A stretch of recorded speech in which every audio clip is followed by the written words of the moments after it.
What is going on, gang? If you're in YouTube land, you're seeing me. If you're in, or if you're watching this later on, of course, you're seeing me right now.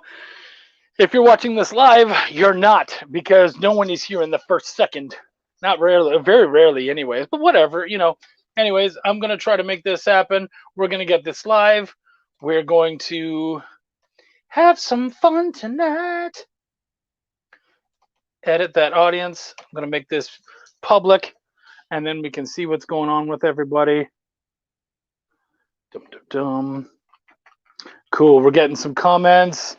It is Chuck time, Sam. Thank you very much. I also have a very special guest today. We're going to talk about publishing. We're going to talk about writing. We're going to talk about pivoting. Mike James Bankston, what's going on, Mr. Mike Drop? We got some. I'm already burping. Look, well, actually, we have 12 people already. Holy crap, guys! You're coming in so fast. You must be extra special excited for my guest tonight. Oh, there's Travis. Oh, man, I love you people so much. You guys are just insane. Cool. You know what? You know how this shit goes. Let's make it happen. Where the hell is this? Let's do it. Canadian bacon is actually really good, and it's nothing like normal bacon, and it's better than ham, which you guys seem to call Canadian bacon. I'm very good at writing. I write very well. Yeah, it's Shop Talk. Do some of your audience members like the word fuck? Cool, then I'm going to keep saying fuck. Because I care. Look at all these amazing motherfuckers out here. I am Sam. My guest today, I will tell you in just a second, but good question. It's going to be good no matter what. This is Chucky's in the house. My boy Cameron Smith. What's going on, Camo? Good to see you, homie. Katrina Rotes. Beautiful. We just spent about 2 hours together, and it was a delightful 2 hours with our good friend Travis Gibb. We were talking all about the amazing Cthulhu Invades Oz. My boy Mike Bankston is in the house. Guys, I'm so excited. We have a terrific show. Nick Whitfield, dude, musician extraordinaire. Nick, what's going on, buddy? We're going to be talking to an amazing publisher and writer, John Westhoff. But I want to tell you guys something personal about John Westhoff. John Westhoff is an absolutely awesome dude. I enjoy him an awful lot. But you want to know something special about John Westhoff? See, this show sucks. That actually goes into what I was just about to tell you guys. See, the thing about John Westhoff is that motherfucker is a troll.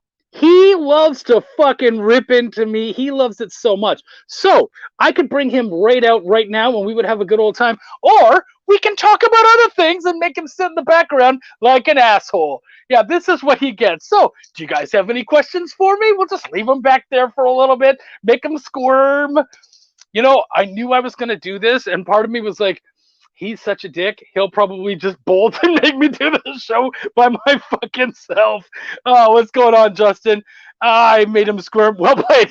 Thanks, John. All right, let's do it. That was long enough. I enjoyed that.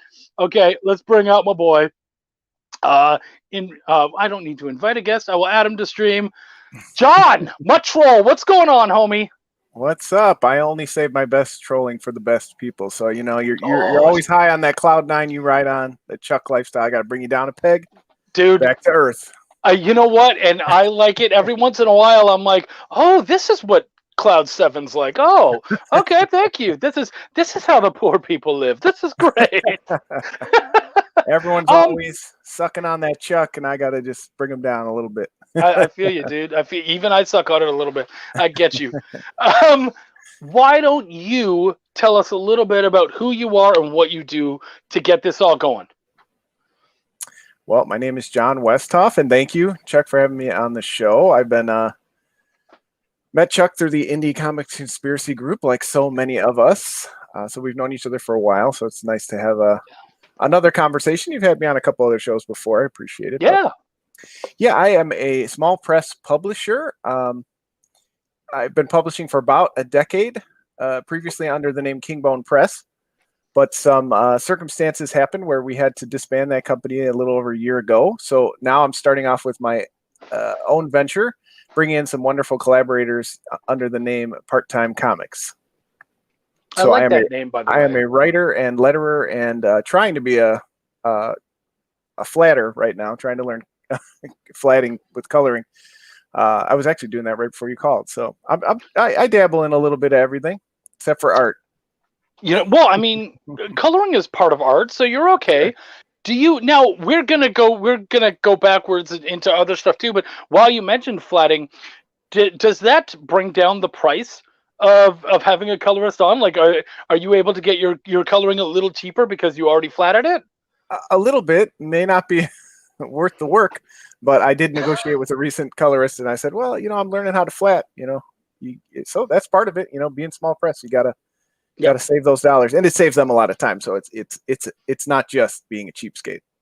No, but I mean, being cheap is part of it, though. Like, let's be honest. Like, what was it? I was talking with a client recently, and he's doing a black and white book, and his artist added some splashes of color in there, and they were very cool. They made sense. It was neat. But I told him, I said, well, here's two issues with doing that. One, you have to print in color. Yeah, see, Katrina says, not cheap, frugal. Yes, sister, that's it exactly. One, you have to pay for the printing color, which is more expensive than printing black and white. Not an awful lot more, but it's enough that it does make a difference. But also you have to pay for a colorist at that point, right? And so I asked the creator, I said, well, no, wait, because he was a little annoyed. He's like, this guy just threw some color in there. I said, did he charge you any more for throwing the color in? He said, no. I was like, well, then you got over the first hump. Because if that motherfucker's trying to throw $35 a page plus at you for splashing some color on there, we can find a way to. We got a problem.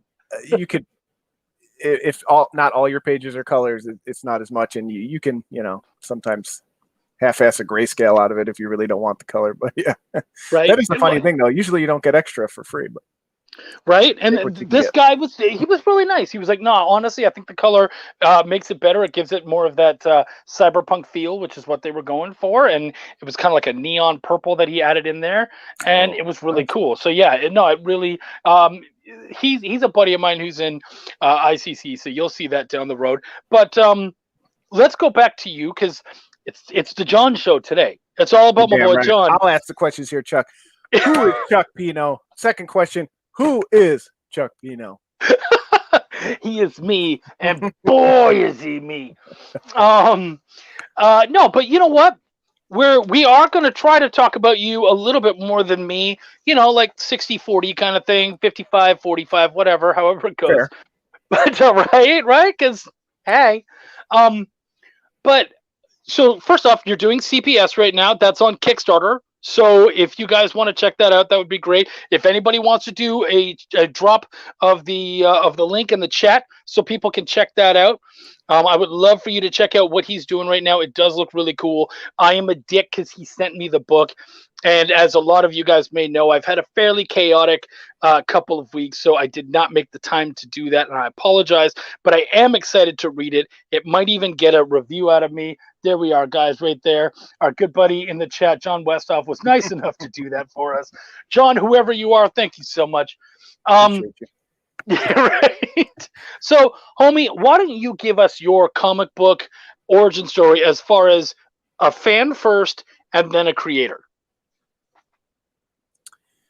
Well, I started reading comics when I was about 11 years old. My wonderful grandmother took me to the shop, and I remember it was either the first or second trip I picked up Amazing Spider-Man 332 with Venom jumping at the audience, so to speak, off the cover, and just it was kind of off and running from there. I was definitely a huge Marvel fan for most of my youth, and like most people in and out of comics for a while, you start getting interested in relationships and romance and all that. College comes in, finances, you dip in and out, but I've pretty much been reading comics steadily since then. But it wasn't until really my late teens, early 20s that I really started to branch out. Picked up things like Powers, and I was part of the big Image boom when it happened too. So I was starting to get into more independent books, but, in my early 20s, really started to find comic forums and other places where they really encouraged the kind of off to the side comics, the stuff you find in like, the CD shops that people printed Yeah. themselves on Xerox machines. And that really just opened up, so much for me about, well, maybe I can publish some comics, do my own comics. I never really had a desire to write as a kid. I was more into like sketch comedy. We would do like sketch comedy routines and tape them and, did some YouTube stuff. I never really wanted to be a comic writer or anything. And all the time that I read and was following comics. And again, it wasn't until I started, seeing other people do it on like a smaller scale. I was like, okay, maybe I could be a part of this. It gave me a creative outlet. I was in and out of bands since I've been about 15 too. So that was kind of my creative outlet. So as I got, again, into my mid to late 20s, just kind of said, well, what can I do to be creative, to kind of collaborate with people to kind of make something that I want to put out there, and then kind of settled on comic writing. Right. Well, and music is a big, as you've already said, music's been a pretty cool part of your life and whatnot, in and out of bands and whatnot. What kind of music do you listen to when you're writing? I don't listen you? much. Not when I'm writing. When I'm lettering or flatting, I listen to a lot of like, I'm mostly into heavy metal. Chuck approved. Especially because it kind of keeps you going when you're like, oh, I can't letter. This writer and his wordiness, it's too much. That's a joke because I letter my own stuff. But yeah, I listen to a lot of that. So I listen to a lot of like singer songwriters when I am writing or editing scripts or things like that. I'm into like St. Vincent and Angel Olsen and Warren Zevon and stuff like that. So it has to be a little more mellow if I'm writing, but a lot of times I'm easily distracted, so I don't usually listen when I write. Yeah, see, I do like to listen to music when I write, but mostly music I've heard before, like I've heard a lot, so you can just kind of tune it out and just allow the beats to kind of affect what you're doing and whatnot without really having to stop and go, ooh, what is this? Like, let me enjoy this. And you're like, no, let's just play something I've heard 1,000 times. I, at one point, was like, ooh, you know what? Like, I want to get as many things done as possible at the exact same time. I try to be as efficient as possible. And so I was like, ooh, there's business podcasts. Cool. Why don't I put on some business podcasts while I write? No, that just, if anyone is discussing anything serious, I can't write. Like, it's just impossible. Yeah. I was like, nope, that's a failed experiment. That did not work at all. Like I said, I'm more likely to listen if I'm editing, and then like a recent script, I was like I was listening to a lot of Rush, so I listened to a lot of different. When I was making Hellbillies, the comic, it was a lot of Clutch, a lot of Townes Van Zandt. That makes sense. Again, especially when I'm lettering or editing the script and stuff like that. So like almost like hillbilly rock, so to speak. Oh yeah. Or hillbilly metal. Yeah, that's cool. I do feel like, I get a lot of inspiration from music, even if it's just the feeling or the excitement of, creation from a song. So I definitely do listen a lot. Yeah. Okay. Now for you guys out there, please at any point, feel free to hit us with any questions. If there's anything you guys are wondering, if you want to, even if you want to you have some inane question, you're like, hey, is John able to grow hair, or, is that just as big as it goes, or, any does he choose to have a crooked beard, or is it just, he does is that this is your thing? turn to troll me, to defend your boy Chuck. Right? Bring it. Get him good.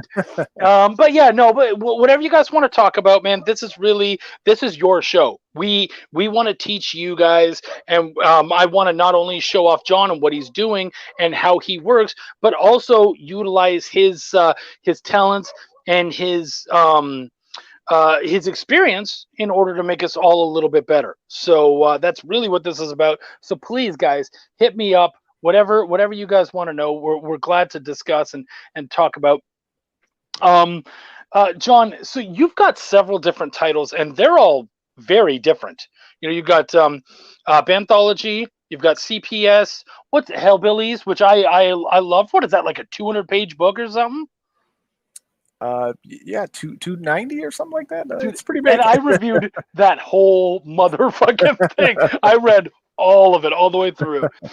And I didn't know that I was going to at the time, but as I kept getting into it, I was like, okay, I need to know what's happening. Like I need to know where this goes. I need to know it. And so I was very glad to get through all of it. That was an awful lot of fun. That was one where it was like, I'm a busy dude, but I really do just want to know where this goes. So that was I fun. appreciate that. Yeah, we had Brian and I had a lot of fun over about 4 years. I think we made that. It was about 15 issues, and you know, in indie comics that's a lot. Yeah. So I appreciate my boy Brian sticking it out, and he was huge in that story. You mentioned I do have started off making web comics, and then did a lot of anthologies like Banthology, which I was very proud of. You talk about music. We really tried to set out and make music themed comic. Hellbillies, Bulletproof Chicken, CPS now. I really do try to find people that I can collaborate with and really make something that the artist wants to make.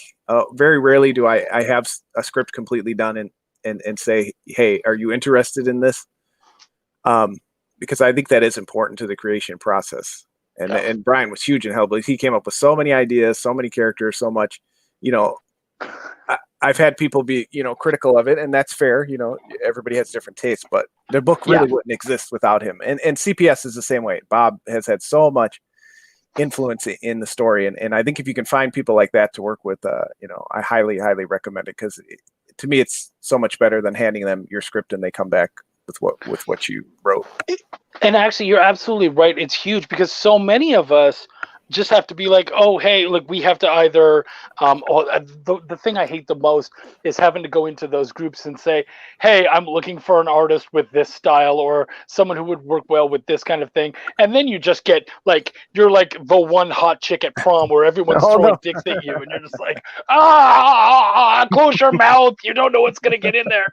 And it's just brutal. So it's nice for you to have these guys where you're just like, they're kind of in your back pocket. You can just be like, oh man, this is the perfect job for Bob. He's going to do great on this one. When it comes to your inspiration for the original titles, is that mostly you and then you bring the artist in to kind of expand upon the story and whatnot? Or do you tailor it towards the artist?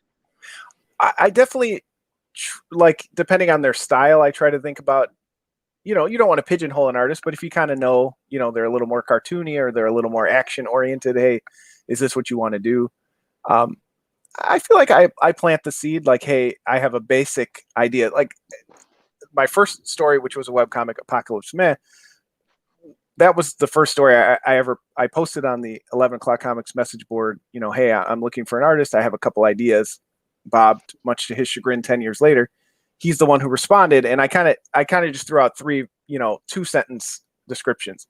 I don't remember what the other 2 were, but one of them was, hell has come to earth, but life goes on. People still go to work and have day jobs and everything. And he's like, oh, that sounds fun. He likes, Love and Rockets, and his style is very much, kind of a slice of life type of, clean lines. And, we kind of just went from there. So I was fortunate enough in my first collaboration and we worked together on that comic for a few years.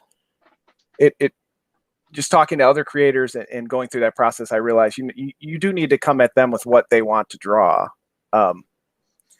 And yeah, so a lot of it was, from there was, actually forming relationships, seeing other people's work, and then approaching them and saying, well, I saw you did this, or I saw that you like, I don't know, crime books, you draw, a really cool noir story. Do you want to work on something like that? Here's my basic idea. And then, go from there. I want to give a quick shout out to 11 O'Clock Comics. First off, they're a podcast, correct? Oh yeah. Yeah. For, oh my gosh, 10, 15 years. And see, I don't know an awful lot about them. You're actually the one that introduced me to them. And I've listened to a couple episodes. I really just don't have a lot of time to listen to podcasts. Again, trying to be efficient. I can't listen to a podcast and do what I'm doing. But I want to give a shout out to them and to you, because what you have done is something that that creators they don't consider, and they're too fucking lazy to do. And I wanted to give you some love because you created a relationship with these guys where you listen all the time, you comment, you're a serious part of that community that they've created. And I see you sharing their shit, talking on there, because I remember early on when you and I became friends, you were like, guys, you gotta check out this podcast, blah blah blah, and I joined it. And so every once in a while, I'll get some of their notifications, some of their stuff on Facebook, and a lot of the time it's because you posted on there. And so I see you kind of talking on there and talking with them. And what I loved about that is they recognized that, because when you showed off CPS on their boards, one of their guys stepped up and they said, hey, this guy is a tier 1 fan. He's been here all along. He has respected and loved us. And so you go check out his shit and give him all the 11 o'clock love. And I loved that, because to me, that showed that you did the work. You went out there, you developed this relationship, you networked. They took that seriously, and they understood their part, and their part was, hey, he supported us. We're going to be right there. This is a relationship. So I wanted to give you guys some love, because I have seen that, and that's you guys, both sides of that fence. There was some serious work there. So congrats on you guys, seriously. Oh, I mean, that's very nice of you to say and to acknowledge. You know, I'd never really thought about somebody who's kind of come into it late, because I didn't listen to the podcast from the start. And honestly, like you said, being busy, I don't listen as much as I probably should. But we do have a long-term relationship at this point. You know, that may be odd for some people to hear, but a lot about life is the relationships you form. And I think if you go in them genuinely, and, you know, how can we benefit each other and support each other? We don't always agree on things. And there's been people in the group that I haven't gotten along with, but by and large, I've met so many of my closest friends now through that group. I owe so much to that group. I again found, one of my closest longtime friends now and collaborators there. I started a whole company basically based, from there. And for, I don't always expect it. And sometimes I forget, because it is just, it's just a natural thing. We're just buddies. We hang out, we talk to each other, we post on Facebook, social media, we see each other a couple years at cons. It is nice to be acknowledged, and for them to say, you know what, this person means a lot. They've done a lot for this community, and that, because in the end, nobody's getting rich off this shit, most of us. So that might be all you have, is those moments like that. So, enjoy them. And that really did mean a lot to me too. Well, and I think what I liked about that was, you could have been the asshole. You could have stepped up and you could have said, hey, I've been here. I've been talking about your podcast. I've been showing you off. You need to come help me out. But no, you politely came in and you said, and I believe you were actually fairly humble. You said, look, if this can't be up here, let me know. But I want to show off my new project. I hope you guys enjoy it, blah, blah. You were very polite about it. And that's when Buddy stepped up and said, no, guys, seriously, take this serious. This guy's the real thing. He's been amazing. And I loved that. I think that's something that a lot of us, Travis Gibb will mention it an awful lot. Someone will come to him and say, well, how do you get into comic shops? And he goes, well, I create relationships. I'm like, okay, well, can you tell us all the shops that you've gotten into? Give us that list. And he's like, no, you're not listening. I can give you the list of every shop I'm in, but I have a relationship with all of those fuckers. And all of those people want to do good by me because I've stood and I've done well by them.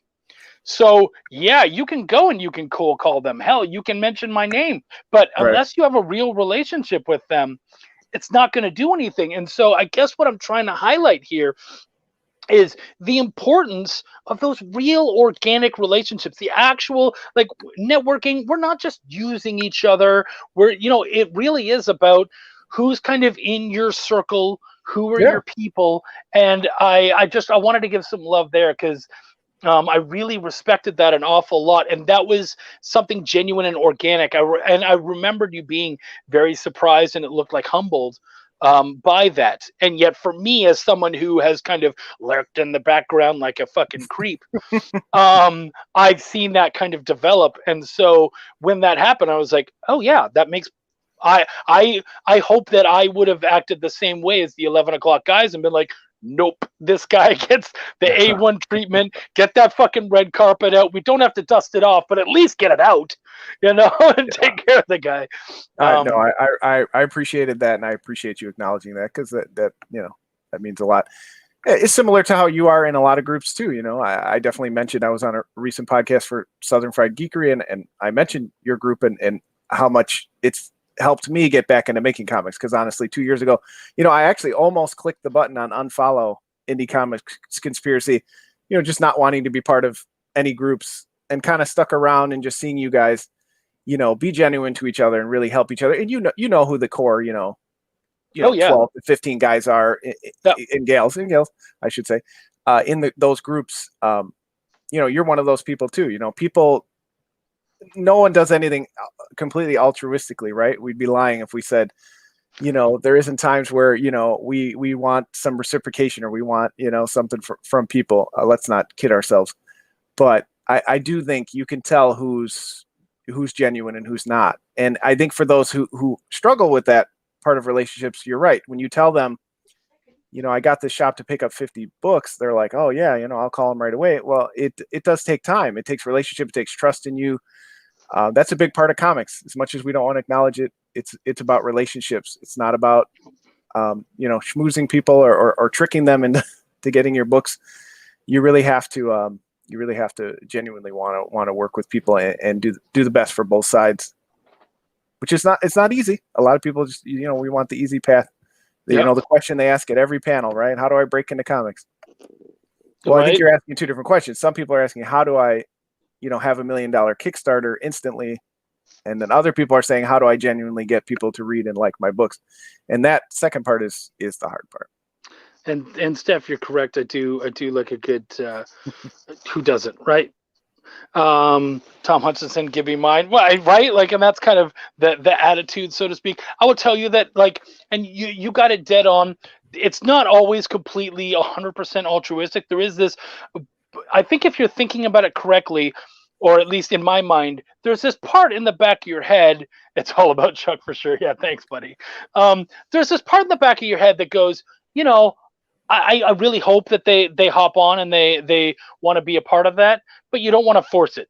So it's one of those things where if you're doing a Kickstarter and those people didn't jump on or didn't share your stuff, if you find yourself going, those fuckers didn't, well, then you're the problem. Like if they didn't do it, they have their reasons, and you just gotta let that be.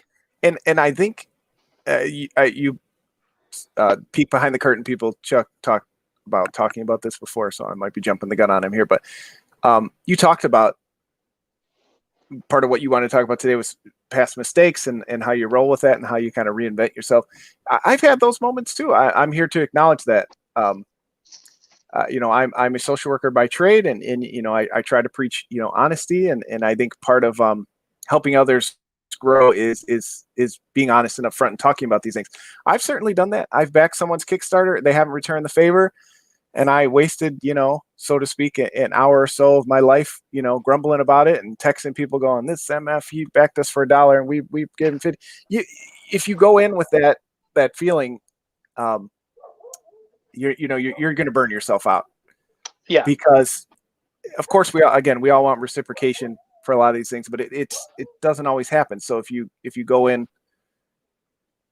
genuinely wanting to help somebody, maybe you help and support enough people, you get it back. And I have gotten that. Maybe I haven't reached the financial success, but I've had a lot of people support me, repost projects, give me feedback, have me on their show. Like right now, there's a lot of other ways you can be successful too. So you have to remind yourself of that as well. It isn't just about, did that person, donate to my Kickstarter or buy my book? There's a lot of other ways people can support you. Well, yeah. I mean, did they share it? Did they talk about it? Did they show it off? Because again, we also have to remind ourselves, my book isn't for you necessarily. Like, it's not for everybody. So right. I remember contacting someone and just saying, hey, I don't mean to be rude. I'm not your audience for this book. I'm not your guy. That person was me. The book he was editing, he's like, I'm out. Yeah, right. Yeah, I'm just not that guy. No, but like sometimes it's just like, look, I'm not your audience, but I'll gladly share it off and show it off, and hopefully that helps someone. Reciprocation comes in time, and yeah, it's not a one-to-one action, absolutely. And reciprocation comes in so many different forms, so we have to be open to that. You were talking earlier about the $1 pledge.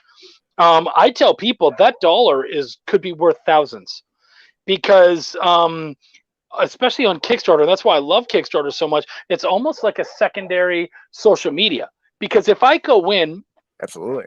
and I pledge $1 right now to CPS, which, by the way, I was in day one, guys. So I believe I was, right? Mm-hmm. Yeah, okay. Definitely within the first 24 hours, yeah. And then I put my foot in my mouth, you're like, no, you did it all, you piece of shit. But right? He lied on his own fucking show. Holy crap. No, but putting that $1 in, everyone who follows you, and I think I have like 200 and some odd, 300 followers on Kickstarter, all of them will get an email that says, Chuck supported this comic, go check it out. And so to me, that's a $1. I basically paid $1 to advertise for your comic. So if you get those $1 pledges, guys, do not bitch, do not complain. They literally paid $1 to advertise your book. Right. So anyone who happens to be following them is huge. If it's a guest, that blows. Like nobody's following that fucking guest. But if it's anyone else, like that's awesome. Yeah, and again, we could talk about that. There's so many different ways. They could come up to you at a convention and say a kind word, or they could, I don't know, reach out to you on Twitter when your dog is sick. Who knows? There's a million ways people can support you. You can't get so bogged down in keeping a list of, I did this for Steph Wilson and I did this for, Joseph, you can't, you'll burn yourself out. And again, I'm here to tell you, I've gone through those moments as a human being too, in a lot of things, family members, professional publishing. There's a lot of ways you can do that. I mean, I talked to a publisher yesterday who's rejected like 5 of my pitches, and I could easily, say, burn this company to the ground. I'm never, but that he was being honest. Like you said, the book wasn't for him publication wise, and he's helped me in tons of other ways. He gives me all kinds of honest feedback. He doesn't have to do that. I'm just, some guy who, has pitched to him a few times, did some lettering for him 10 years ago. He doesn't have to even give me the time of day. He's a busy guy. And there's all kinds of other ways, we all support each other. So Steph comes in, support isn't always financial. And that's absolutely true. Look at that shit. John has a list. Now I have to pack his stuff. Yeah, exactly. You stay the fuck off that list, man. Anybody who Chuck talks to often is on my list. It's suspect. These people are suspect. And now they're all going to back away from me yet again. This time it's not even my fault. And actually, I'm going to run. I know it's inappropriate, but just 2 seconds. I need to grab something. No, go. I got this. Trish is late to the party. That's all good. Again, guys, if there's anything specific that you guys want to talk to John or myself about, if there's any topics that you guys want to comment about and whatnot, he's bringing a massive novel there. I don't know what that is. Trish. Okay, start over. Who am I sending money to this time? So let's see this. What do you got going on, homie? So you mentioned 11 O'Clock Comics, and these are the anthologies that we put out together through Kingbone Press. We did not do all the art and writing in it. I have, 1 or 2 stories in each. This was, 140 pages, 240 pages, 170 something pages. We put these out, in 3 consecutive years through the forum. These are all people who were involved in that community. Bob Gar and I, we edited the book. We kind of wrangled the cats, so to speak, to put this out. But, this is, goodwill towards comics, and I'm not like bragging or anything, but this was a project where people wanted to put out a book for all the talented people that were on that comic forum. They don't have comic forums anymore, and I was young and naive enough to say, all right, I'll jump in and I'll help get the book out. I'll help crowdfund or put it together, learn Photoshop, whatever I got to do. Cause you all people are great and you make great comics and you want to see yourself in print. So a lot of the people had never seen themselves in print. And we're just so excited to make, a book like this. So, do things for other people. And that will be a huge reward for you as well. I'm not encouraging anyone to go broke or to, not sleep at night because they're trying to do so much for other people. But I think, you do things like this, you garner a lot of goodwill with people.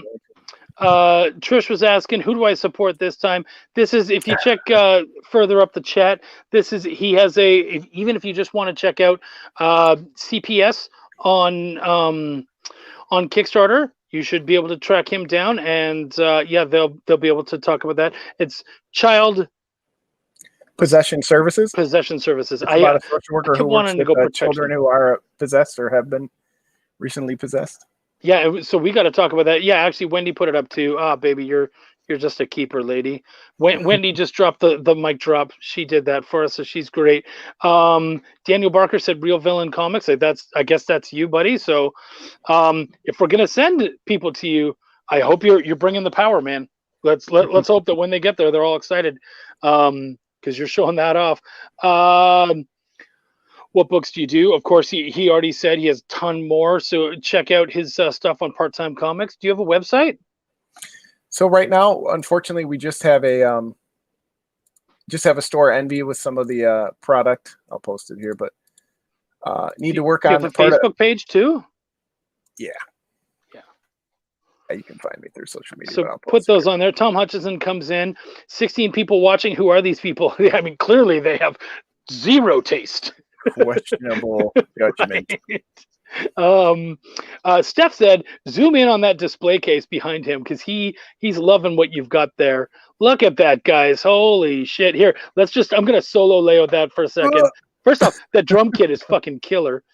Yeah, I pared down over the years. I used to have, double kick drums all, 8 times, but I couldn't play all that shit. I don't play as much now, but I mostly have it up to teach my kids. So. Well, and you know what? I wanted to mention, especially I see your son on your pictures a lot, and I see you talking about raising the next geek, which I just think is so special and important. I have to tell you, I mean, you and I are, I think, around the same age, but I'm kind of getting into this a little later, in that my kids I had when I was in my early 20s. And so now they're in their late teens, and I talk about my stuff, and they're like, yeah, that's not cool. Like, we're not into that. And I'm like, fuck, I started too late. Damn it. So good for you, man. Does he read a lot of your stuff? He tries to, like when I'm lettering CPS, he's like, why does that lady have her middle finger up at that guy? And I'm like, oh yeah, you're not supposed to be in the room. But he's definitely he's such a sweet kid in general. He's 9.5. And my daughter's going to be 7 in a week or so. They're both kind of fascinated by it. They ask a lot of questions like, why are you putting color on these pictures? And, what do the words say? And some of the stuff, like this recent one, I have to shoo him out of the room. But like Hellbillies is very age appropriate. World's Strongest Mailman was very, age appropriate. They thumb through it and they're kind of interested. I don't think they still really understand how I'm not really the artist on the book. I try to tell them, I work with somebody to make what the character does and then put the words on it, and they're like, that's not cool. We don't talk about that's lame. But they love to come in. I have a lot of the art from artists, like the cover for Bulletproof Chicken and CPS on my wall, and they just come in. Like the CPS cover, he calls it the Octopus Lady. What is the Octopus Lady doing? And he makes up his own stories about and I'm like, yeah, you just go with it, kid. Well, and maybe we'll make a story about that, because that's actually pretty interesting. Yeah, right. Brian Brindley came in. He said, hey, liking that kit in the background. My wife won't let me get one. Brian, here's a big thing, okay? Get rid of the wife. And I was going to say, it's easier to apologize than it is to ask for permission. So you can just be like, it was cheap. You don't have to tell her. So my wife likes to deny it, but I was in a band at the time, and I think that's part of the reason she accepted that ring from me. Was the right? She knew. So, she was in the band. So your wife was a groupie. Is that what you're saying? She came to the shithole clubs and watched us play for a couple of years. She was a trooper. Steph Wilson, Mr. Tits himself, writing is lame. I agree, writing is lame, but it is a necessary evil. Yeah. We write the shit that you guys draw, or that inspires the shit that you draw. Are you in Illinois? You're not in Illinois, are you? I am. I'm just outside of Chicago. Okay. So have you done like C2E2 and whatnot? Yep. I've been to every one. We've tabled at 4, maybe 3 or 4. Yeah. Tom, it's so fucking true. Editing is pretty much, you know what? Editing is almost the lamest next to lettering. So John and I actually share that kind of level of lameness right there. Come on now. You No, don't I think do so? Like the way, and I'm not actually calling it lame. I think there's so many rules and so much stuff that goes into both of those. I feel like more than anyone else, almost the editor and the C2E2 is a great show. Absolutely, Martin was on last week. No, but editing is below a mime. Fuck you. But I feel like editors and letterers, they almost have to know more rules than everybody else. Well, they get, less time to work on stuff and all kinds of flack from, the creative team that they have to work through. So they definitely have a challenge. I think everybody's important. I get what Steph is getting at, giving us a hard time, but he's definitely right. Writers are probably, the most overrated of the entire team. Yeah.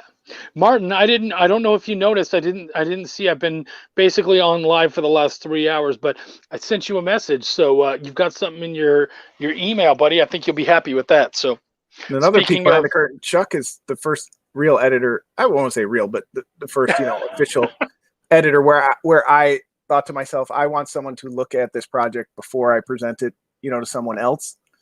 And I thought he was great. I think it's a great addition if you can bring it into your team. Yeah, because I've tried to bring closer peers in, and I just feel like there's a barrier there, that they can't always be honest or I don't know. I haven't clicked with anyone, but with you, and we have a project that we are still also working on. One of Chuck's many projects. He has a finger in many pies and many orifices. I do finger an awful lot. And orifices. Yeah, absolutely. So for $40, I can get the book and an inked character of my choice. That's what he's saying. Is that true? Absolutely. And exclusive to the Mighty Chuck show, whatever this show is called now, one of your 15 shows. We just today did a draw. You can get drawn into the book. We hemmed and hawed about whether Bob would be able to do it, but he's found a scene in the book. So that actually just went up today. It wasn't live at the start of the Kickstarter. So you wonderful people listening could be the first to grab the draw in tier, which is, I know it's people like that a lot, but yes, Bob is doing a small amount of commissions because he does have a significant amount of the book left to draw. So I'm trying not to work him to death. Yeah. How far into the book would you say you are right now? We are past the halfway point. Bob finished I guess it would be page 28 in total. Winston, I should mention, who I also found through the ICC group, great colorist Winston Gambro. He's up to page 25 or so, something like that. So he's right behind him, and I'm right behind them on lettering. So we usually are closer to the end, to be honest with you. Before we launch, I like a book to be pretty much done, so I can get it out to reviewers in whole, or just kind of know that the last thing is to print. But we jumped the gun a little. We were excited. I haven't put anything out in 2 years, so I was kind of like, 2020 was a wash. I had so many plans for 2020, it didn't work out, so I kind of got excited. And Bob was like, I don't have as much done in the book as I'm comfortable with. And I said, let's just do this Kickstarter early in the year, and if we flop, we go back to retirement. I don't know. So let's just go for it. But we've never failed on putting anything out, so I don't have any, any fears about it not coming out. But I do like to have more of the book done. Yeah, no, but it's a huge book. It's going to be almost 40. It's going to be 44 pages. So 28-ish are done. We still have a bit to go. Were you able to show off any lettered pages on the Kickstarter? I did. Just two, because I felt like of the completed pages there was quite a bit of spoilers in there, so I just showed a few. No, I'm very big on show some lettered pages. I can't tell you how often I see someone show me, and it really bothers me when I see someone show a finished page except for lettering, and I'm like, you know what? Just go that little bit further. Show me what a full page looks like, so I know what I'm buying into, and also that I know that you were willing to put in just that extra hour or however long it takes to letter a page and show me what a done page looks like. Because I remember there was one, and I'm gonna throw some shade. I won't mention any names because that's as nice as I'll be. But I saw one that really irked me, where they had a finished page and then the script, and I was like, you know what? Fuck you. That's lazy. You could have fucking lettered that page. That really that irked me. I thought And there wasn't a lot of dialogue there. I was like, that's you know what? Let's be generous. That's half an hour work. You could have you could have done half an hour work and put those letter pages up and let us see what looking like done. Tom says I never show lettering on campaigns because I don't want to spoil what's happening. You know what, That's Tom? interesting, Tom. Like I said, I was able to find a few pages, but I felt a lot like you. Like I didn't want to ruin the best moments of the book. It depends on the length of your project. You know, if it's a single issue and you really feel like there has to be at least 1 or 2 pages, or even like in CPS, I showed 3/4 of a page because I didn't want to show the top half of the page. You can find a way. That's just my preference. Like I would lean towards what Chuck said, but I definitely think it's probably a mistake to show that script page. So yeah, hopefully that person learned that's probably not what you want to do. Yeah, right. Well, and so for Tom, what I would say is Tom has a following. Big Dog Inc. BDI is not a joke. Those guys, those guys have been out there. So yeah, I mean, at this point, he doesn't have anything to prove necessarily where that's concerned. We know those books are going to come out. Good point. For me, who's trying to still build that audience. Me as well. You're not alone. Yeah. No, and most of the time, I work with such great artists that visually sell it anyway. But I do like to give them a little peek into what they're getting into. Yeah, and I like to with Belial. I gave the first. I think each time I gave the first 4 or 5 page. So just so that people kind of got a feeling of what it was. Yeah, definitely. That's a perfect example because that book has a style and personality that you want. Thank you. Although the covers and the art do kind of, but you want people to really get that the humor, the where the book's going. So that's a perfect example you would want. Yeah, thank you. And yeah, Tom, yeah, exactly. Definitely don't post a script page. Yeah, it's just, to me, that's so lame. If you already, if you're going to show them the stuff anyways, show them the fucking lettered page. So you're right. I'm okay if you're like, I don't want to give anything away, and maybe tell us I don't want to give anything away. Yeah. So I didn't put any lettering up. Cool. I have no issue with that whatsoever. But if you're like, yeah, well, I'll just show them the script. Well, then you're a lazy ass, and there's no way around that. I don't know how to tell you. Yeah. And I will go officially been further. Again, I just like with people I work with in my day job, I try not to tell people how to act, so don't take it a certain way. But my recommendation would be also to not just have a lettered page, but find yourself a quality letterer. Because that can be a big detriment to a really high quality book.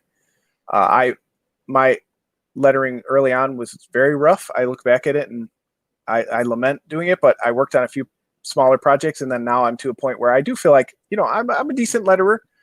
And I think anybody can pick up Photoshop or Adobe Illustrator and do that for themselves as well. If you got a little bit of time to put into it. So if you can't learn yourself. I mean, I've seen people letter for as low as $5 a page. I actually, there's a tier in CPS where I'll letter your comic this year for about $4 a page. So just to plug that, but yeah, find somebody to work with. There's a lot of, I'm not saying pay people below their rates, but there are people who will do it, just to get their name on a project or, because they like you, they'll give you a discount. I've done that before too with friends. Exchange lettering for art. Hey, if you'll do a pinup for me in my book, I'll do the lettering in your book. Find a way to get that decent lettering. You do a pinup, I'll edit your book, whatever. Yeah, no, absolutely. Yeah. Steph says the variant covers sold Bilal. You know what? Like, you're not 100% wrong. Like, definitely, right? And I don't even like variant covers, but that it just added a lot to the book. Sometimes it's just they're just there to be there to sell extra copies, but that was like, how can we really make this in addition to the book? So yeah. And you know what? Thank you for bringing that up, because that's really important to me. I'm not the guy who's going to buy all the variants unless I see one that just goes, like, my wife is a great sucker for that, because she'll find one and she'll just be like, oh, that's beautiful. Chuck, we're getting that one. I'm like, all right, baby. I'm not great at saying no to you. Let's do it. Like, if you love that, let's do it. And so, yeah, I mean, that is kind of what they're there for. So when you do a variant cover, do you have any variant covers for CPS, by the way? We do. And actually, it was, I don't typically do that. I commissioned a close friend who's an amazing painter, Robert Hafferman, to do the original character as a present for Bob. as like, Bob's created this character with me, and we both are really enjoying it, and this is, our next project and then the next, phase in working together. And I was like, I'm going to get him a Christmas present. Hey, Robert, how much you charge for, he does, full amazing paintings. And it was just so amazing. I was like, oh, and by the way, may I please use it for a variant cover? Because it's like the most amazing thing ever. So yeah, check that out on that. So yes, this is the first time I've ever done a variant cover. So. And this is a rare thing, guys. My wife will throw a little bit of shade at Steph. You're right. Chris Mad really drew in the backers. Oh, baby, I love you. Wow. That's great. She's not even gonna mention Steph's tits. Wow. Good for you. Tom comes in. He says, "I think the only thing about showing lettering that's a good idea is showing your letters look good, because bad lettering can't kill the art." I agree. You know what? For me, I like to show a little bit of a sample if I can, if it doesn't give away too much, to get people excited. By the time we get to the 4th issue, I might not be able to do that as much because, there might be too much to give away. Yeah, it's part of the package. So that'd be like just showing the line art and saying, "Trust us on the colors." I think you should at least try to show one page. Yeah, like you said, got to show that. Yeah, it's gonna look good. Now, we need to rebrand variant covers. They aren't variants; they are options. Yeah, that's actually a really good point. You know what? That's a very good point. Kickstarter and change it to that. Yeah, that was a good call. Optional covers. Yeah, no, that's a good call. Covers. Actually, super covers. No, I like that a lot. Extreme covers. Right now, so why don't you give us the serious pitch for CPS? The serious pitch is, I am a social worker by trade, and when coming up with this character with Bob Gar, I wanted to put a little bit of my own background into it, but Bob really brought a lot to the table. But CPS, Child Possession Services, is a book about Connie Dar, and she is a social worker for bedeviled children. So she works with children who are possessed or recently possessed.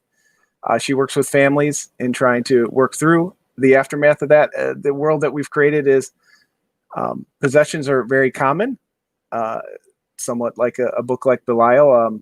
We're all kind of fascinated with the idea of hell and the afterlife and all those things. But this is a little bit more procedural, slice of life horror. She's been doing this for several years, and she's kind of become burnt out. She used to be a rising star at the agency, but certain things have happened, including, some things that happened in this book. And, she's kind of disillusioned. So that's where we kind of pick up her story.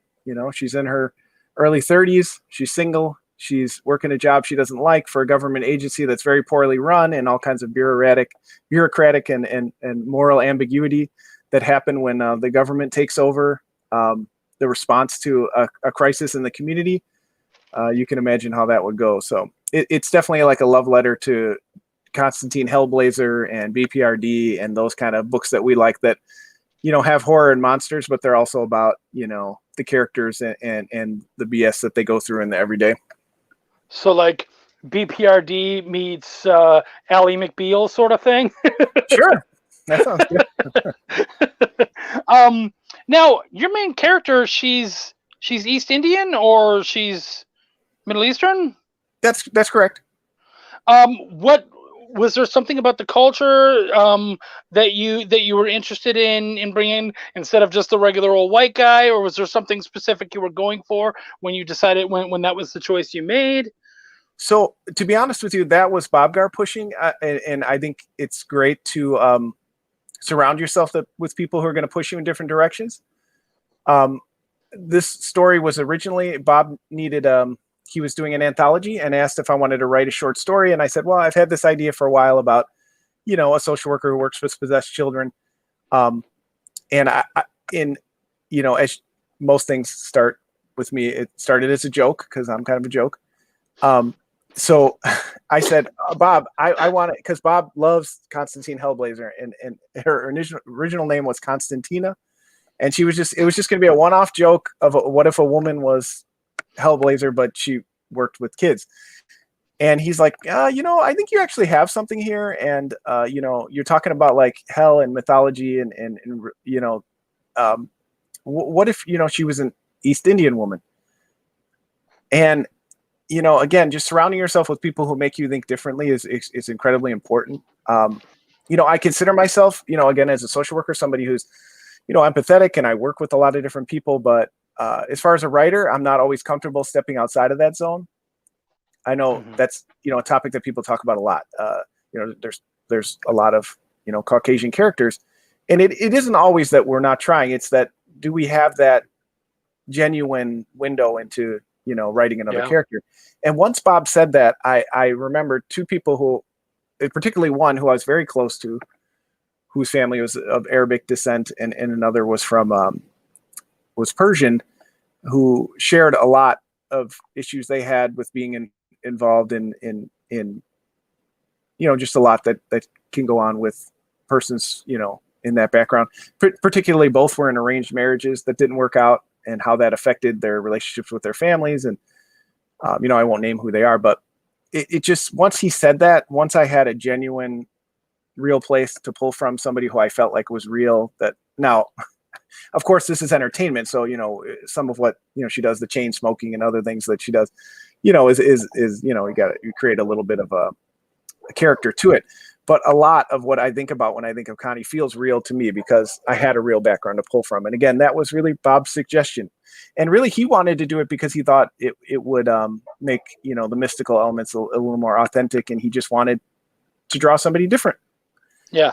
I think he started with the amazing cover and just nailed, the kind of person that we wanted to present. And I was just like, wow, this is great. And it's been one of my favorite things to do since. And you know what? That really brings up something about you that we were talking about before the show, and that is something I wanted to talk about. We're almost the hour in, but we can go as long as you want. Let me know in the private chat if you have to head out. I know you've got work and everything, but we talked about pivoting and how important that is in comics, because like you said it earlier, you almost gave up. 2 years ago, you kind of had enough, and you were done, and yet here you are back. And this isn't even the only project. You and I are working on a project together. You've got other things going on, so you didn't just dip your toes in. You were like, no, I'm not done. Fuck, I'm diving back in. Let's do her. What is it? First off, and you go into as much or as little detail as you want, but what kind of made you go, I'm done? And then what made you go, no, I'm not, shit? Well, part of the name of the company is a little bit of a tongue in cheek about, how a lot of us do this work is, on the side, part-time. And honestly, part of what made me feel like I was a little burnt out and needed to step away was, with Kingbone Press, I was taking on a lot of people's projects, and, people I was close to and wanted to really see them succeed. And I wasn't really able to do that. It required a lot of investment in time away from family, and long conventions that, we didn't do too many, but particularly we had a pretty rough convention where we traveled to Heroes Con and it didn't go well. And I think that was really the moment when I said, as much as I want to carry these other people, I'm just not able to do it. I just, at this point in my life, in my, part-time career in comics, it isn't working out how I want.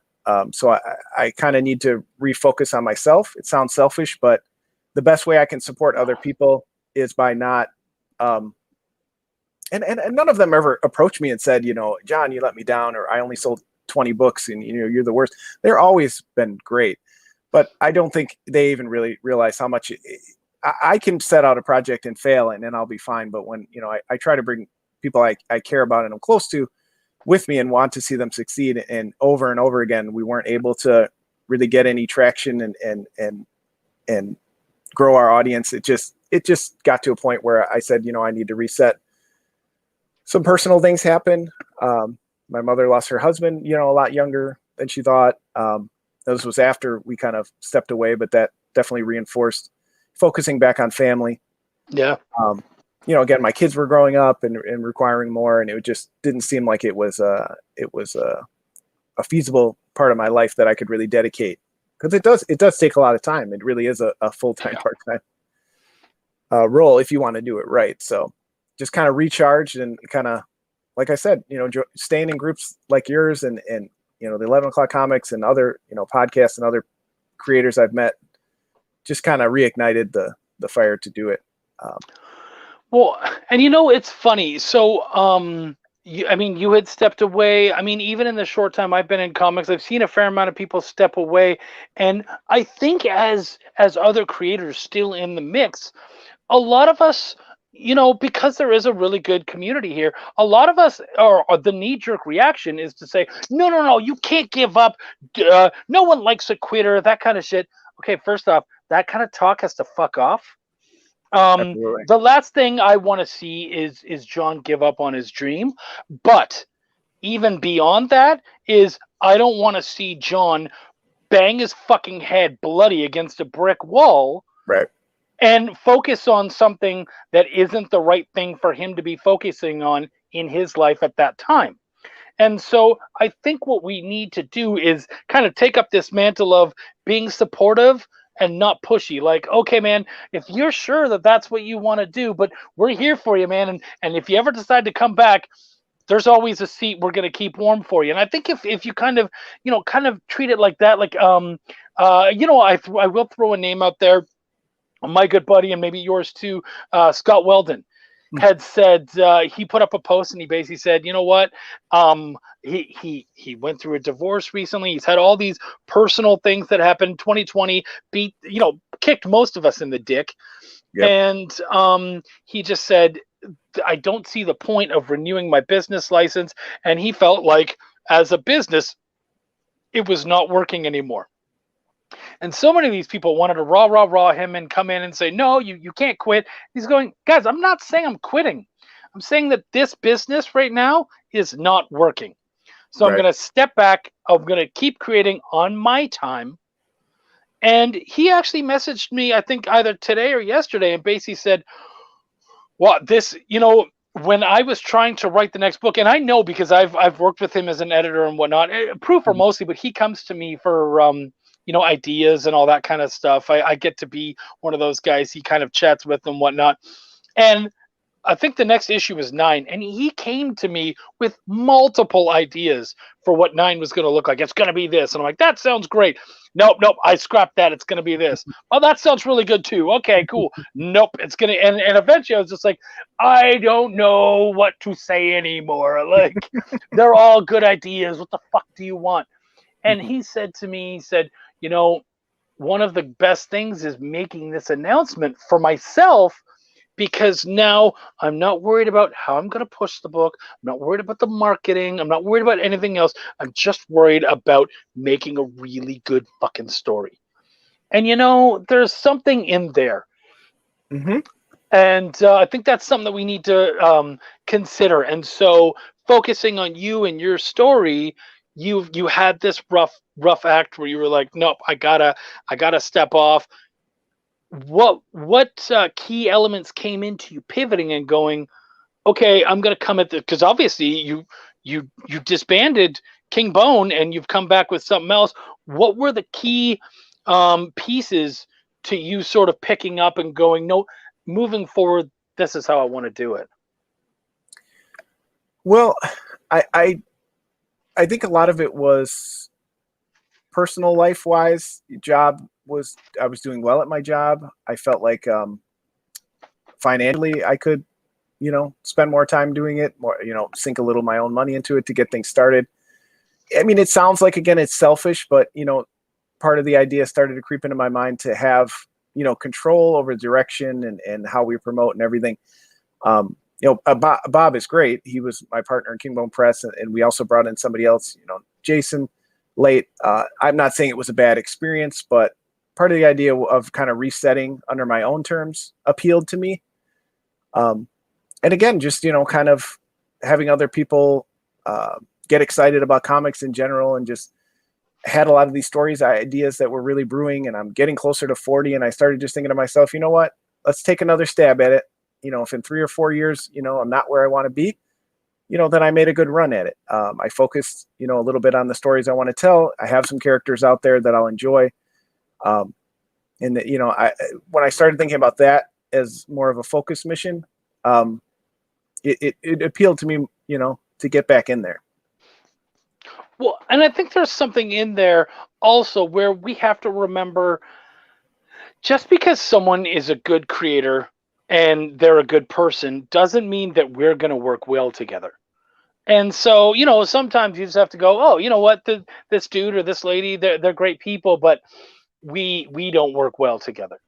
And that's all right, guys. Like, you're actually saving both you and them a lot of mental anguish, anxiety, all that kind of shit by coming to those conclusions and going, hey, this Yeah. one's just not going to work. This isn't the way to do it. And I like that. I like the part-time comics idea. I think that's a lot of fun. It's nice little tongue in cheek, which is very much your style.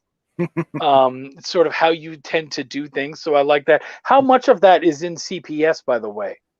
That sort of comedic aspect. Oh yeah, quite a bit. Yeah. And then maybe that's a problem. I mean, I just can't help it. That's who I am. That's the style of things that I enjoy are, a little bit more sarcastic and funny. Even when I'm trying to write the most serious scene, I just have a hard time. And I know that my collaborators sometimes, tease me about, and my wife too. I just have a trouble being serious, Chuck. Maybe it's a self-defense mechanism. I don't know if you want to get Freudian here on the couch, but there's definitely something to it. I one day will write this hard-boiled, hard as hell, like story, just to kind of get it out of me. But I don't operate in that way, I think I hopeful, I try not to be too. I feel you there. I also find that it often feels like a light switch, where it's like, look, I can either be funny or I can be in your face, but I don't know that I can do both. And so, like, even in Belial, you'll kind of see that switch. Looking through, I was doing another read through from Belial 2 today because I was getting some pencils back from Greg, which, guys, looking really good. So excited for you guys to finally have that. But I can see the more serious aspects and then the comedic aspects, and you can see that light switch kind of being flicked off and on. And I did try to blend them a little more, but there really is an art to it, and I would rather do really good serious moments and really good comedic moments than try to put them to, force the two together and just fucking muddy it up. So it's not, thank you, hon. I really appreciate that. But yeah, it's hard to kind of mesh those things together. So I think sometimes that's how it's happened. And yeah, I think you and I are very similar where comedy is a part of who we are, but it's also a defense mechanism. And so it's just very easy to be like, well, even if you don't like it, you're like, well, it's my silly joke. So fucking whatever. It made me laugh, so Right. it's easier to do that. Whereas if you tell this beautiful story straight from your soul and they're like, it sucks, they're basically saying, fuck your soul, I don't care. And that's tough. That hurts. But sarcasm is in my soul, so I'm okay with bearing it on the page. So. Well, hey, to each their own, right? So you pivot back, you do this, you're coming back strong and everything. What are and right now, actually, CPS, how is it doing compared to your other previous Kickstarters? I'll be honest with you. The last few Kickstarters we've had, I think we're a little slower out the gates when we first started, and we had more modest goals then too. We had a lot of success early on, but again, I think we were part of communities where we could easily communicate to our core audience. I think things have come a little bit harder with social media, get the word out there and find different ways. So I think, I don't know if it's like this for other creators, but I do feel like it's been a slower grind, but that's okay. Part of it is coming back, taking some time off. You lose that momentum a little bit. But the last few projects have been a little bit of a sweat. I think I've had one out of the last 4 has not made it. It was a little more ambitious of a goal, but later in my career, so to speak, things have been a little bit more of a grind, which, is not what you want to hear. You don't want to see that. But again, I think we're being a little more ambitious. I'm trying to be a little bit more aggressive about making sure my collaborators are compensated in a lot of cases, so that I'm not, footing the bill as much, whereas early on, I think I was a little more apprehensive and kind of set the goal lower and kind of just said, we'll make it up on the back end. and that didn't happen. Yeah, You know, yeah, and that's tough because that feels like a promise that you yeah. can't quite keep to. So that's that's scary. I feel you But there. I mean, I'm still, again, you can't. I mean, we're doing very well. We've had a lot of great supporters. I'm confident that we'll get there. Well, you're still like in your first week, right? Yeah, yeah. It hasn't even been a full week. Thursday will be a And week. So yeah, and what are you guys 75% in or something? yeah, 68, I think. Yeah, Okay. we're getting So there. you know what, guys? Let's push this up to 70 today. If you guys can do that, you certainly. We're not going to force you to actually buy into it. But if you think that that's something that some friends would like or something you want to show off, please show off the stuff. It's always nice. Tell them Chuck sent you. You never know what'll happen. Feel free to tag the two of us. But yeah, man, show it off. Give some love. I Katrina appreciate that, came and in. that does really help because again, I think the way social media is set up these days, it is, it's hard to Yeah. get things seen, and you also don't want to necessarily be obnoxious and flood everyone's stream. So we have an email list, we have previous Kickstarters, we have friends and family who share it. So we have a lot of people, but those shares, Yeah. especially after you back, just hitting that I back Yep. this project, it gets it out to so many people. So Yeah, I appreciate you got to be careful about that thing saying I don't want to be obnoxious because my good buddy Tom Hutchison would come straight out and say, "Hey, Nike doesn't give a fuck how often they put their swoosh in front of your face. So get the hell out there." And you know what? But the thing is, for you and for a lot of us, is this is a part-time gig, and so Kickstarter a lot of times is kind of a full-time job. And meanwhile, while we're doing that, we still have our families. We still have the rest of the comics to deal with. We have our jobs. Like there's a lot of other plates being juggled, and so that's not easy. So anything that the rest of us could do to help, I think we should, and I think we should try to take that as serious as we can, especially when we have someone like John who has been so dedicated to indie comics and has been such a great member of the community. So I think that's important. Appreciate that. Dude, no, absolutely, man. I try to wear that on my sleeve. One day, maybe I'll tattoo it. I don't know. Katrina came in. She said, "Oh, I would never say fuck your soul. That's mean." No, but that doesn't mean you don't think it. And sometimes I'm sure okay, Katrina, we can be honest here. Right. Yeah, it's just us, guys. It's just the three of us two, and whoever you are out there. Martin said, "I don't have a soul." There's a positive to that, because it means that nobody's going to make you feel bad for the shit you put on paper. Because if they go, "Oh, fuck your soul," you go, "Don't have one, don't care." So good for you. Post the link. So Katrina put it up again. So it's already been up 3 times. That's going to get some love. I'm imagining saying, Kickstarter says it's at 70% already. So now we're going to aim for 75. So good for you guys. Should I show you my swoosh? Chris Mad, you can show me whatever the fuck you want, buddy. I love your shit. Somebody said that earlier today. Like if McDonald's, makes 100 problems to your mistakes in your order, you still go back to McDonald's. But if a small business makes one mistake, you blast them on Yelp and you drag them through the dirt. And that is funny because I mean, part of it's just my personality. I have a hard time, being assertive, but that is funny because if Marvel posted 50 ads in my Twitter timeline, I would just, scroll by them. That's just what Marvel does. But if somebody saw, 50 of mine, they I worry that they'd reach for the unfollow button and then I'd lose them in the future for being. So that is kind of a weird paradox we live in when we're indie, when we're small businesses. Really, we're small businesses. Yeah. And you know what? It's true. And Tom was really good about kind of getting that into my head, because when Sean and I pushed Belial 2, I just decided, you know what, I'm going to fucking ignore that and I'm going to get out there. And there was several times where people were like, "Oh, fuck this guy." And Steph would joke about it. You joke about it. And that it doesn't bother me because I knew like that's what's going to happen. That's my aim at this point.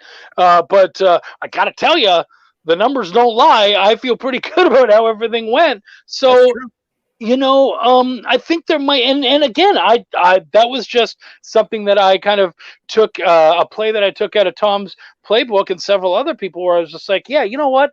Fuck them. Let's get out there. Let's get on every fucking show I can. Let's, I think I think the annoying thing is when, let's say, you tend to go to one group, let's say Indie Comic Conspiracy, and you just keep seeing ads for this one fucking book, and it's like, Sure. okay, like give us a breather. So I think as long as there's, you have to scroll a fair amount before you see your last ad, drop it. Go ahead. You know what I mean? Martin said, I would rather see 100 indie comic posts as opposed to one more political post. Fuck yeah, I feel you there. Will's giving us some love. What's going on, buddy? Steph says, that's why projects need boobs. No one complains no matter how often you post it. Really, Mr. Shadow Banned? You get shadow banned from fucking from Right. Instagram, but no one Mr. Banned. complains about this. Hey, I saw guy. your cosplay post today, so can't argue it. Right. Kyron, yeah, stop spamming. I'm gonna do it. Max came in. Greetings. What's going on, Max? So glad all you guys are out here. Yeah, chatting appreciate with all us. the chat and all the feedback. It's great. I've wanted to come on with Chuck for a while, so I appreciate him letting me come on and whore myself out a little bit. I'm really glad to do it, dude. Is there anything else that you would like to discuss as far as your career, the things that you've done, maybe projects that you'd like to highlight or discuss or anything?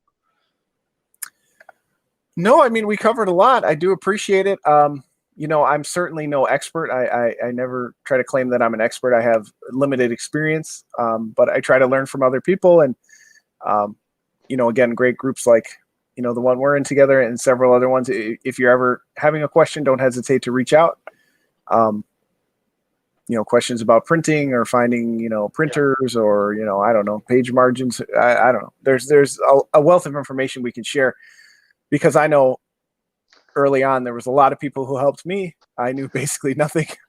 Again, I didn't really have aspiration to be a comic creator, so I didn't really know anything. So I really appreciated those who took the time and didn't have to, to chat, at their table at conventions or comment on my post or send me a message or whatever. It's a wonderful community to be a part of, and and I encourage people, if you're thinking about creating something, try and put it out there. Like I said, my first comic was on a website called Osmosis Online, which was like a news website for like a year and a half. It was, my first foray into it, and sometimes you just got to take that first step. Yeah. Well, and you know what? I think that what we're doing here, with you're kind of putting yourself out there and you're going, look, I'm going to throw my story out there, the ups, the downs. We're not hiding anything.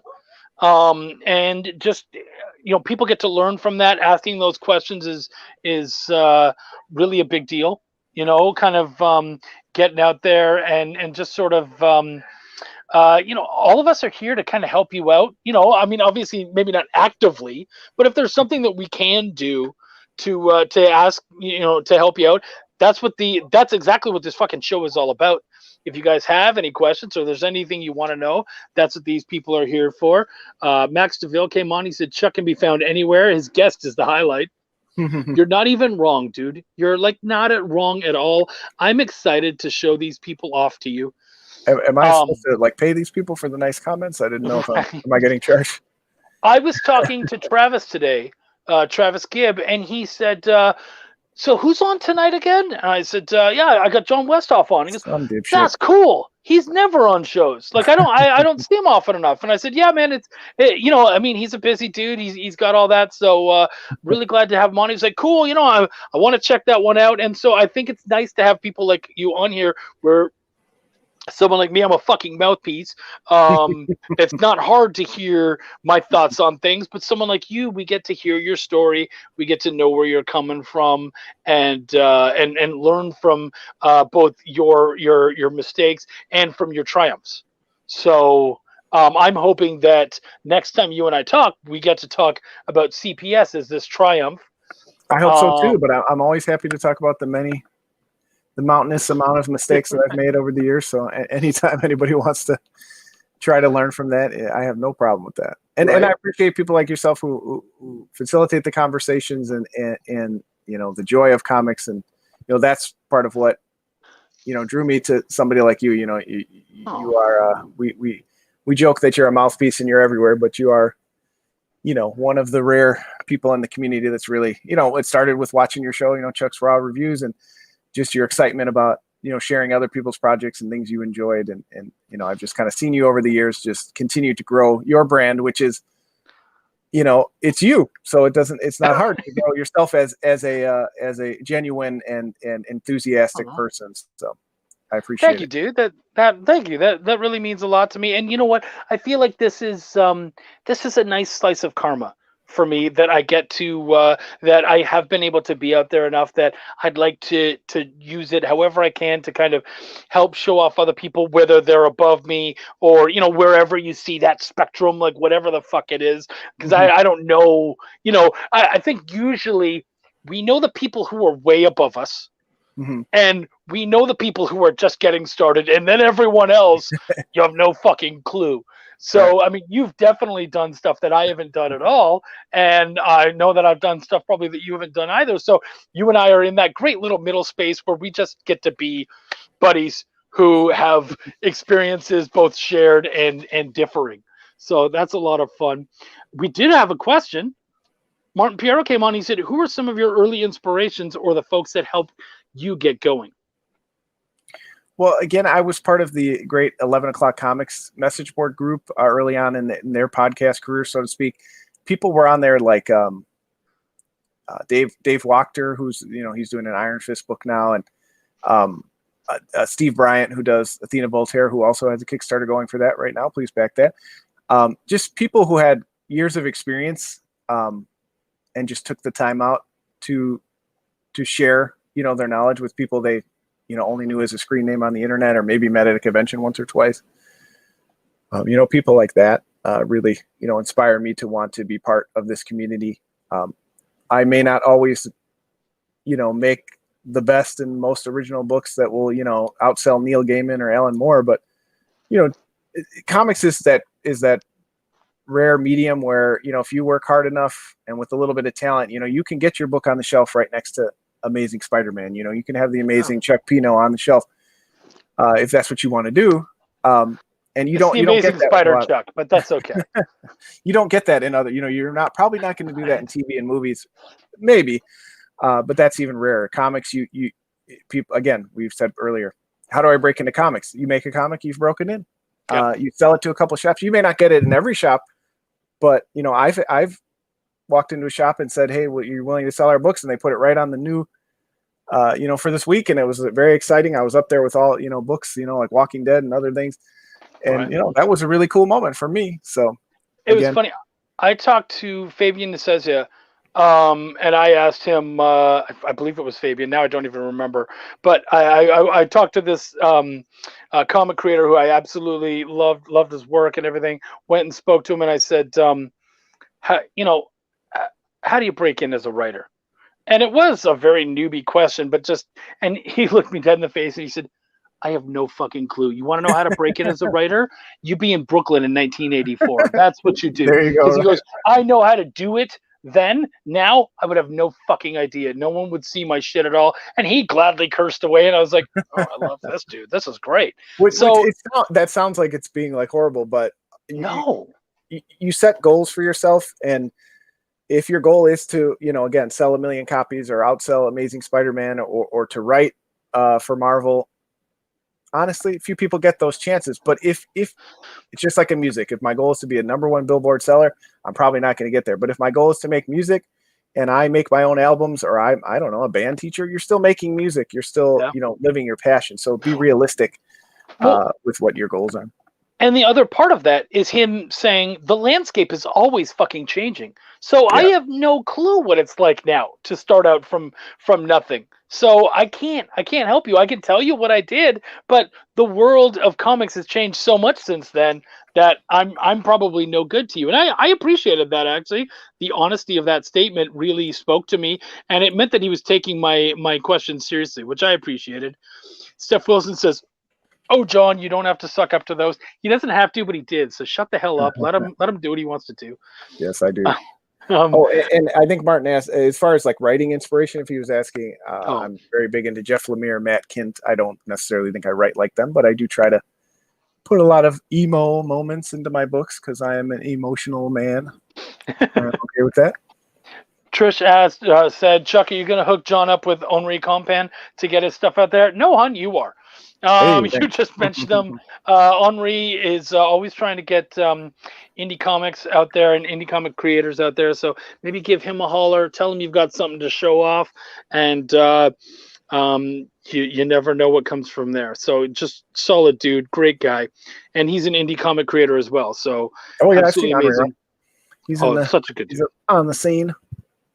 Right? Martin says, speaking of raw reviews, still waiting. I'll be honest, there's a lot of people who are waiting for reviews. At this point, this is my baby. And I do, basically, if I read an indie comic, it will become a review, which means I'm not reading a lot of indie comics. What I'm reading is an awful lot of fucking scripts. That's what I'm mostly doing. Yeah, that's all right, too. They were great, but they still are, right? 11 o'clock is still out there. Oh, yeah. Going strong. Oh, God. Hundreds and hundreds and hundreds of episodes. See, Henri's right in there. Hook us up. Yeah. Trish, I'm trying to okay. Yeah. So that's great. So amazing. John, any final words for us? No, I mean, I guess we can finally start the conversation of you have this amazing opening all about your roots in Canada. Comes out of the opening. When can we do the pledge drive for a new webcam for Chuck? You are everywhere, and I'm so tired of looking at you not in beautiful high definition. Can we do, everyone in this chat right now, if all of us gave $10 to Chuck tonight, he could order a new webcam and we could see him in all his majestic beauty. I'm not against it. If you want to go towards that, let me know. I have a PayPal. And just so you guys are aware, I have right. I can absolutely give it to you guys. Wendy, do you want to put our PayPal up there? You guys can send us some money.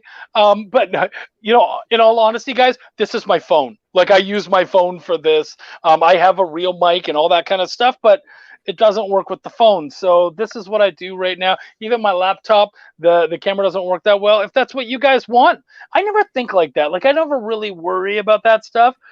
Even like someone got to me and they're like, you need to kind of get a better background and put some, okay, fine, that's cool. So no, you are great, and what you do is great. I say it a little tongue in cheek, but you know what? You've been doing this for several years now, and it's time for Chuck to upgrade it. And I think it's up to us in the community and around him to help him with that. So let's somebody message me. We'll find a way to get him. You're a sweetheart, man. No, I really appreciate that. That's amazing. She says Wendy does. It's her PayPal. It's true. Wendy's our financial. She's in charge of all the finances. Guys, you're amazing. I never expect that. If something happened, cool. But yeah, no, I'm just glad to do this. I've said it 1,000 times. I've never wanted to try to be like some kind of big YouTuber. That was never in the cards for me, or never something that I was looking towards. I just want to support really cool people, really good ideas, really good stories, and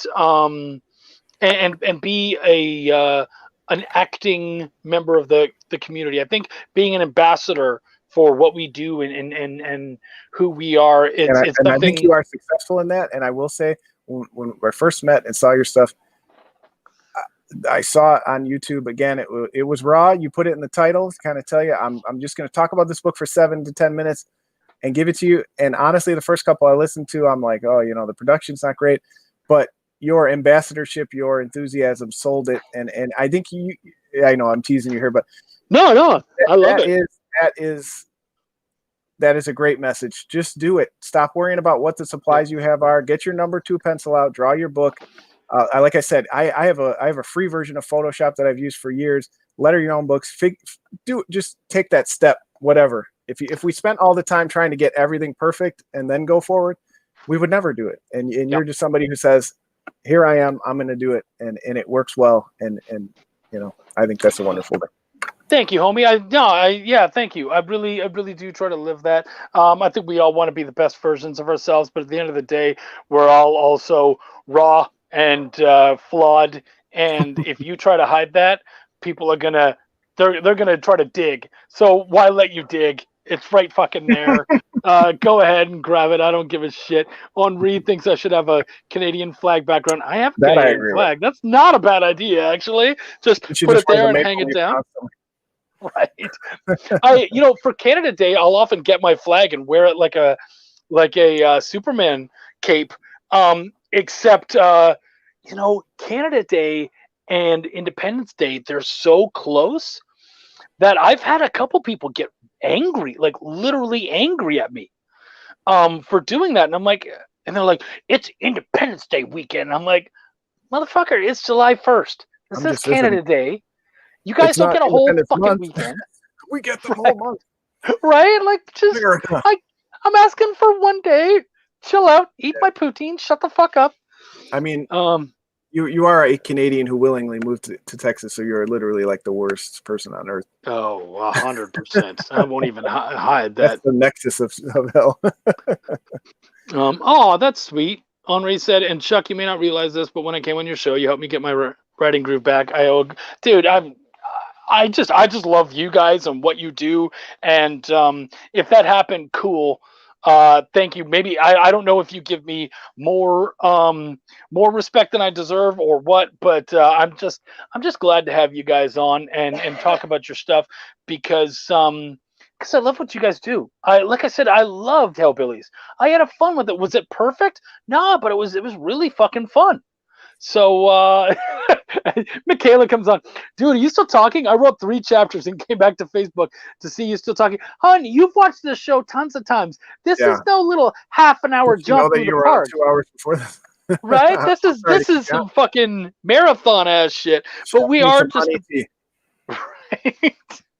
We're gonna have some fun, but we have had a really good time. I feel like I learned an awful lot from you, and what I do love about you is you are another guy who you are who you are. You do what you do, and this is it, man. Come check it out.